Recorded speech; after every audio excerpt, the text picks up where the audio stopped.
22 अप्रैल को दोपहर 1 बजे के करीब 111 लाइफ सेव हॉस्पिटल आदित्यपुर में।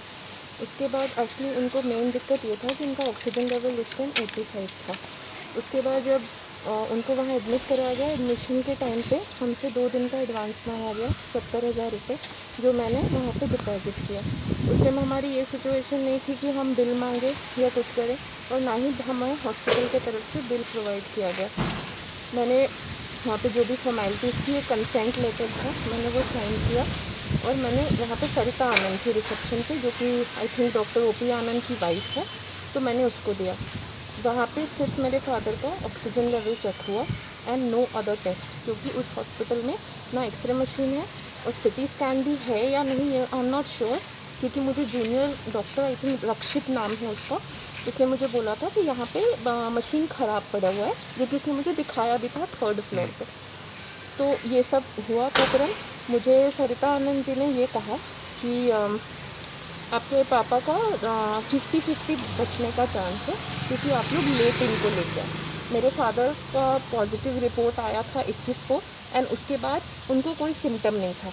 और आई थिंक गवर्नमेंट भी यही कहता है कि जब तक सिम्टम ना हो, तो हमारे देश का ये हाल है कि आपको हॉस्पिटल नहीं जाना चाहिए, आपको घर पे रहना चाहिए, जो कि हमने किया। और उनका इलाज मेरे फादर आइसोलेशन में थे, ये सर यहाँ पे डॉक्टर हैं, इन्होंने भी किया, एंड डॉक्टर उमेश खां हैं, वो हमारे फैमिली डॉक्टर जैसे। पापा का CT स्कैन भी हुआ था, और उसमें उनका सीवियरिटी टेस्ट 10 था, जो कि मॉडरेट होता है, जो कि अभी के डेट में मॉडरेट है। मैं मेडिकल स्टूडेंट तो नहीं हूँ, लेकिन जितना हम जानते हैं, जितना हमने रिसर्च किया, मुझे पता है कि कितना लेवल, कितना स्कोर होना चाहिए। तो एक दिन का कितना चार्ज लिया गया था आपसे? 35,000 रुपये, जो कि हम जिस दिन गए तो हमें 70,000 लिया गया, जो कि 2 दिन का एडवांस था। कितने दिन रहे थे आपके पापा?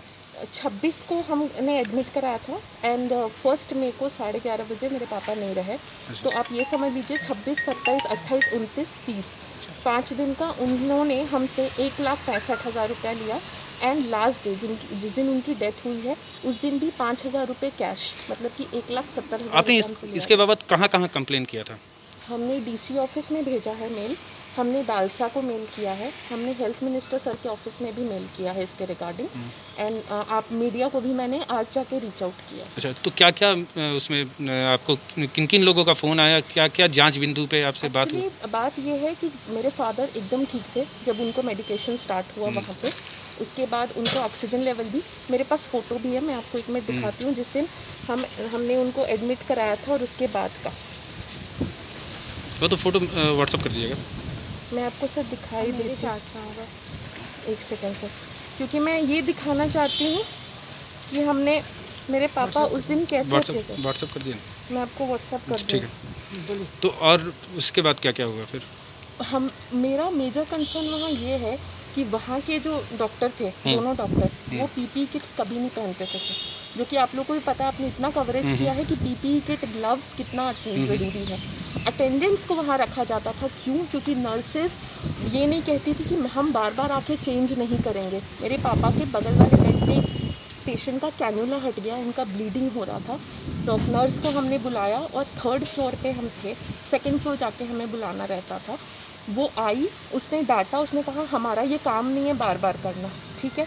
मेरे पापा का जो फ्लोर पे जो ये मैं रूम में थे, उसके बगल वाले रूम में कोई डोर नहीं था, प्लास्टिक शीट था, वहाँ पे एक कोविड पॉजिटिव थी औरत, उनका डेड बॉडी 2 दिन तक रखा हुआ था, एंड उस रूम को सैनिटाइज़ नहीं किया गया, एंड उस रूम में ही एक दूसरे पेशेंट को शिफ्ट किया गया। ये सब हमारी आंखों के सामने हुआ। तो ये मेरे पास कोई डॉक्यूमेंट्री प्रूफ नहीं है, लेकिन हमने जो देखा वो फैक्ट, एक एक चीज़ हम बता। लेकिन आज जांच टीम वहाँ गई हुई थी, तो क्या मांग करेंगे, किस तरह से जांच होना चाहिए? निष्पक्ष जांच। तो अब जांच, जिनका जो चला गया इंसान, वो तो वापस नहीं आएगा। मैं बस यही कहूँगी। और कुछ बातें हैं जो वहाँ के जूनियर डॉक्टर हैं, उन्होंने मेरी और मेरे सिस्टर के साथ काफ़ी बदतमीज़ी की है।